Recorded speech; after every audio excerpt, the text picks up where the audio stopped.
बच्चों, इस समय हम आप लोगों को कक्षा 11 के बच्चों को संस्कृत विषय के अंतर्गत रघुवंश महाकाव्यम द्वितीय सर्ग पढ़ा रहे हैं। तो द्वितीय सर्ग के 6वें श्लोक तक हमने पढ़ा दिया है आप लोगों को। अब 7वां श्लोक आज पढ़ाने जा रहे हैं।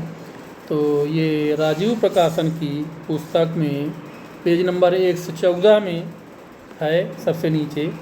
इसको देखिए आप लोग, और मोबाइल में भी दिया हुआ है। आप लोग चाहें तो मोबाइल में देखें अथवा किताब में देखें।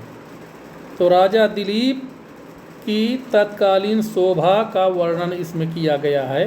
प्रसंग इसका है कि राजा दिलीप उस समय कैसे सुशोभित हो रहे थे, इसके बारे में। तो देखिए श्लोक, सन्यस्त चिन्हामपि राजलक्ष्मी तेजो विशेषानुमितां दधानः आसीदनाविष्कृतदानराजिः अंतर्मदावस्थ इव द्वीपेन्द्रः।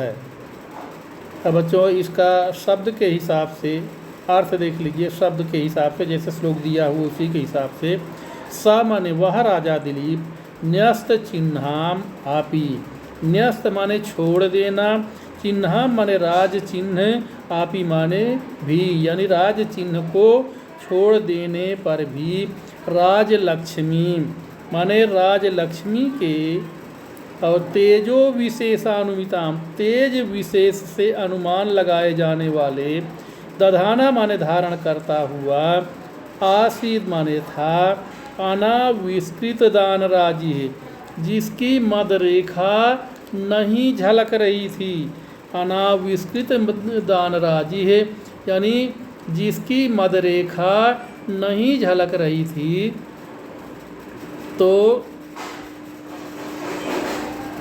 अनाविष्कृत दान राजी है, मद रेखा जिसकी ऊपर से नहीं दिखाई दे रही थी। अंतर मदावस्थ, अंदर स्थित मद की अवस्था वाले, इव माने समान, द्वीपेन्द्र माने हाथी, यानी हाथियों का राजा, हाथियों के राजा के समान वो प्रतीत हो रहा था। अब इसका अन्वय देखिए, न्यस्त चिन्हामपि तेजो विशेषानुमितां राजलक्ष्मीं दधानः सा अनाविष्कृत दान राजी है अंतर्मदावस्थ द्वीपेन्द्र इव आसीत्। तो न्यस्त चिन्हामपि, चिन्ह माने राज चिन्ह को, न्यस्त माने त्याग देने पर, अपि माने भी, यानी राज चिन्ह को त्याग देने पर भी, तेजो विशेषानुमिताम, तेज विशेष से, राजलक्ष्मी अनुमिताम माने राजलक्ष्मी का अनुमान लगाया जाने वाले, यानी उन्होंने राज चिन्ह को त्याग दिया था, लेकिन फिर भी उनको देखने पर हर कोई आदमी जान जाता था कि यही राजा दिलीप हैं।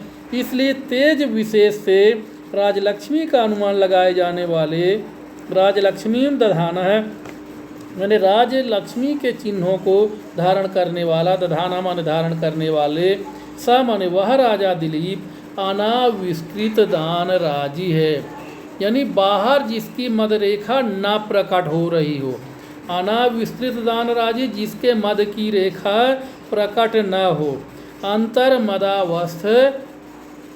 अंतर्मदावस्थ माने जिसके मद की अवस्था भीतर ही छिपी हो, ऐसे द्वीपेन्द्र इव, हाथियों के राजा, द्वीप इंद्र, द्वीपेन्द्र माने हाथियों के राजा के समान प्रतीत हो रहे। इव आसीत माने हाथियों के राजा के समान थे या लग रहे थे। एक बार फिर देखिए, न्यस्त चिन्हामपि, राज चिन्ह को त्याग देने पर भी, तेजो विशेषानुमिताम, तेज विशेष से अनुमान लगाए जाने वाले, राजलक्ष्मी दधाना, राजलक्ष्मी को धारण करने वाले, स माने वह राजा दिलीप, अनाविष्कृत दान राजी, जिसकी मद रेखा प्रकट न हो रही हो, ऐसे मद अंतर मदावस्थ, जिसके अंदर मद की अवस्था छिपी हुई हो, ऐसे द्वीपेन्द्र इव आसीत, ऐसे हाथियों के राजा के समान उस समय राजा दिलीप प्रतीत हो रहे थे। इसमें उपमा अलंकार है, क्योंकि हाथियों के राजा से तुलना राजा दिलीप की जा रही है, इसलिए यहाँ पर उपमा अलंकार है। अगला देखिए बच्चों, अगले श्लोक का प्रसंग है पेज नंबर 115।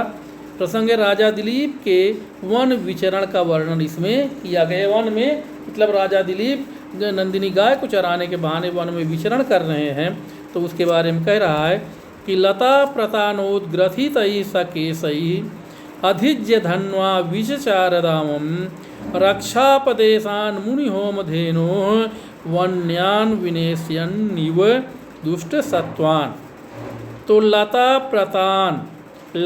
प्रतान माने लताओं की, प्रतान माने टेढ़ी मेढ़ी तंतुओं से, उद्ग्रथितैः माने बांधे हुए, स माने वह यानी बांधे हुए, स माने वह राजा दिलीप, केशैः माने केशों से युक्त, अधिज्य धन्वा यानी प्रत्यंचा सहित धनुष को धारण करते किए हुए, विचचार माने विचरण किया या घूमे, दावम माने जंगल में, रक्षापदेशान रक्षा के बहाने, मुनि होम धेनो मुनि की हवन की गाय नंदिनी को, वन्यान विनेश्यन इव वन्य यानी जंगल के, वन्यान माने जंगल के, विनेश्यन माने नष्ट करते हुए, इव माने समान, दुष्ट सत्वान दुष्ट हिंसक जीवों को। ये तो हो गया श्लोक के हिसाब से अर्थ। अब इसका देखिए अन्वय देखिए, लता प्रतानोद्ग्रथितैः केशैः स अधिज्य धन्वा मुनि होम धेनोः रक्षापदेशात् वन्यान् दुष्ट सत्वान् विनेश्यन्निव दावम विचचार।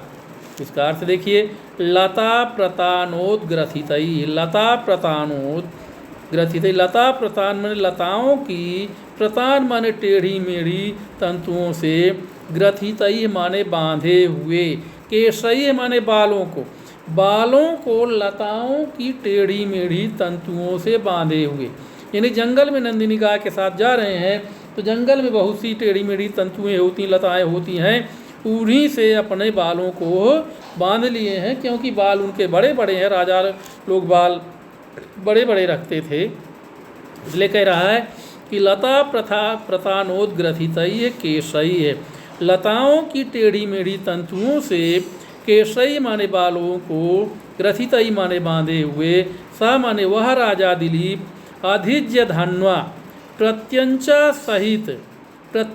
सहित धनुष को, धन्वा माने धनुष को लिए हुए, मुनि होम धेनो मुनि वशिष्ठ की हवन की गाय नंदिनी की, रक्षापदेशात् माने रक्षा के बहाने, वन्यान माने जंगल के, दुष्ट सत्वान माने दुष्ट जीवों को या हिंसक जीवों की को, विनेश्यन्यु माने नष्ट करते हुए या शिक्षा देने के लिए, दावम विचचार मानो दुष्ट जीवों को शिक्षा देने के लिए जंगल में घूम रहे थे। एक बार फिर से देखिए, लता प्रतानोद्ग्रथितैः केशैः, लताओं की टेढ़ी मेढ़ी तंतुओं से बालों को बांधे हुए, सा माने वह राजा दिलीप, अधिज्य धन्वा माने प्रत्यंचा सहित या प्रत्यंचा सहित धनुष को हाथ में लिए हुए,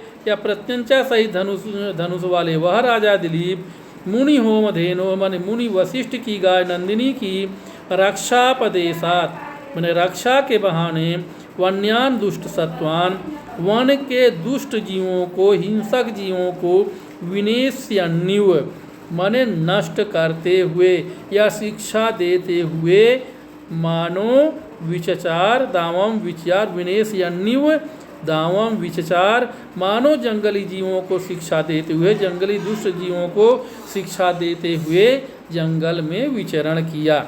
तो बच्चों इस श्लोक में उत्प्रेक्षा अलंकार है, क्योंकि इसमें कह रहा है कवि कि मानो जंगल के हिंसक जीवों को शिक्षा देते हुए जंगल में विचरण किया।